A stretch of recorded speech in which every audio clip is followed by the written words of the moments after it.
តោះអ្នកដែលចូលចិត្តញ៉ាំអូម៉ាឡេតណាដឹងអត់ថាគេធ្វើបែបម៉េចហើយគ្រឿងផ្សំវាមានអីគេខ្លះអញ្ចឹងមកធ្វើជាមួយខ្ញុំទាំងអស់គ្នាអញ្ចឹងដំបូងគឺយើងត្រូវឆាបន្លែហើយបន្លែវាមានម្ទេស3ពណ៌មាន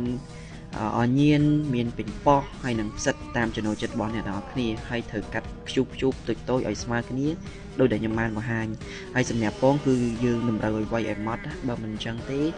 អូម៉ាឡេតរបស់យើងវាអត់ smooth ល្អទេអញ្ចឹងពេលដែលយើងញ៉ាំទៅដុបវាអត់ឆ្ងាញ់ដូចដែលយើងធ្លាប់ញ៉ាំនៅខាងក្រៅទេអញ្ចឹងនៅពេលដែលយើងចាក់ពងបើសិនជាយើងអត់ចេះធ្វើយើងកុំដាក់ភ្លើងខ្លាំងពេកឬដាក់ល្មមដូចខ្ញុំទៅបានហើយអញ្ចឹងនៅពេលដែលយើងកូរពងវាមើលទៅឆ្អិនល្មមល្អហើយយើងចាប់ផ្ដើមរោលវាឲ្យចេញរាងដូចដែលខ្ញុំបានបង្ហាញហ្នឹងទៅពេលដែលយើងដាក់នៅលើចានទៅវាឃើញរាងស្អាតហើយខាងក្នុងវាអត់ឆ្អិនពេកទេអ្នកគ្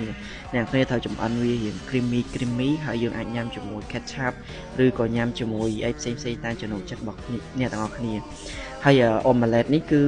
វាល្អសម្រាប់អាហារពេលព្រឹកគឺគេនិយមញ៉ាំនៅពេលព្រឹកហើយដូចអ្នកគ្នាធ្លាប់ឃើញនៅក្នុង TikTok គេធ្វើអូម៉ាឡេតបែបជប៉ុន plain omelette ដាក់នៅលើបាយឆាអីហ្នឹងការរបៀបធ្វើគឺវាអត់ខុសគ្នាទេធ្វើទៅតាមដែលខ្ញុំបង្ហាញហ្នឹងទៅអ្នកនរគ្នាទទួលបានអូម៉ាឡេតដោយតែក្នុងវីដេអូហ្នឹងហើយអរគុណច្រើនអ្នកនរគ្នា